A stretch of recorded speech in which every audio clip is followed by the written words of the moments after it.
We often speak of our lives as a series of tasks to be completed, a repetitive cycle that we must endure until the weekend or the next vacation. We call these routines, and in our modern, high-speed world, they have become synonymous with boredom. But there is a silent, ancient power hidden within repetition. When we do something every day without heart, it is a routine. But when we add a single drop of intentionality to that same action, it becomes a ritual. A ritual is a bridge between the mundane and the sacred. It is the moment you decide that your life is not just something to be managed, but something to be experienced. Today, we aren't just talking about productivity or habits. We are exploring the art of inhabiting your own life. We are learning how to find the extraordinary beauty hidden within the most ordinary moments. Think about the very first thing you do when you open your eyes. For most of us, the world rushes in before we've even taken our first conscious breath. We reach for our phones, and suddenly, the anxieties of 1,000 strangers are inside our bedroom. We start our day in a state of defense. The first ritual of slow living is reclaiming the threshold of the day. It's the decision to stay in the silence for just 5 minutes longer. It's the act of feeling the cool air against your skin and the weight of your own body. This isn't wasted time, it is the process of anchoring your soul before the storm of the day begins. When you claim your morning, you claim your power. Consider the simple act of washing your face or taking a shower. To the busy mind, this is just a step in a checklist. But to the mindful spirit, water is a cleanser of more than just the body. It is a ritual of renewal. As the water touches your skin, imagine it washing away the residue of yesterday's worries and the weight of today's expectations. Feel the temperature, the texture, the sound. By being fully present in this one small act, you are training your brain to stay in the now. You are turning a chore into a baptism of the everyday. For many, coffee or tea is just fuel, a quick jolt of energy to get through the next hour. But look closer. The ritual of brewing is a lesson in patience. It cannot be rushed. You must wait for the water to boil, for the leaves to steep, for the aroma to bloom. When you sit with your cup, try not to do anything else. Don't read, don't scroll, don't plan. Just feel the warmth of the ceramic against your palms. Watch the steam curl into the air like a tiny, transient ghost. In this moment, there is nowhere else you need to be. The entire universe is contained in the simple heat of your hands. We are the first generation in history to be everywhere and nowhere at the same time.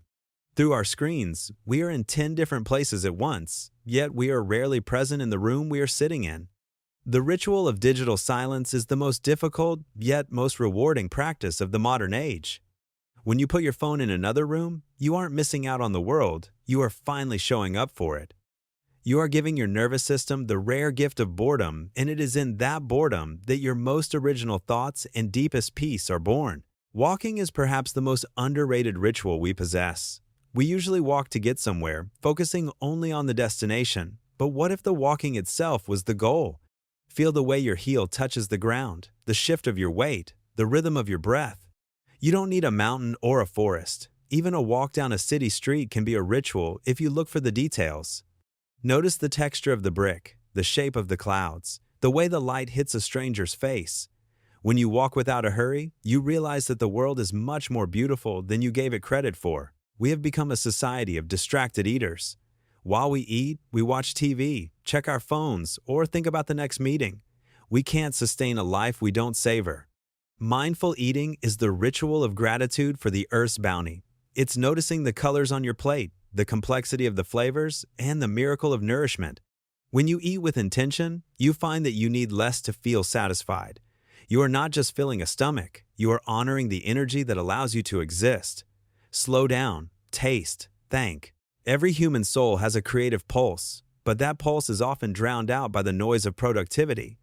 We think we must produce something useful to be worthy.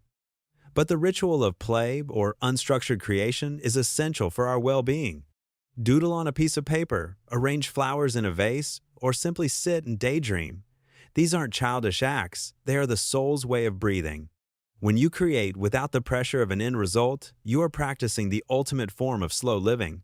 You are saying that the process is enough, and that your joy is a valid reason to spend time. As the sun sets, our energy should naturally begin to draw inward. Yet, we often fight this, pushing through the fatigue with caffeine or artificial light. The evening ritual is about the art of undoing. Before you sleep, take a moment to review the day not for your mistakes, but for the moments of grace. What was the best thing you tasted today? Who was the kindest person you encountered? What made you smile? By ending the day with gratitude, you are telling your subconscious that the world is a safe place. You are preparing the ground for deep, restorative rest. The beauty of rituals is that they don't require more time. They simply require more heart. You don't need a special room or expensive tools. You only need your awareness. As you go through your next 24 hours, I challenge you to pick just one routine and turn it into a ritual. Watch how it changes the quality of your day. Watch how it changes you. You are not a machine designed for output. You are a living being designed for experience. Thank you for walking this slow path with me. If you found peace in these words, I invite you to stay with us. Until next time, stay calm, live slowly, and live deeply.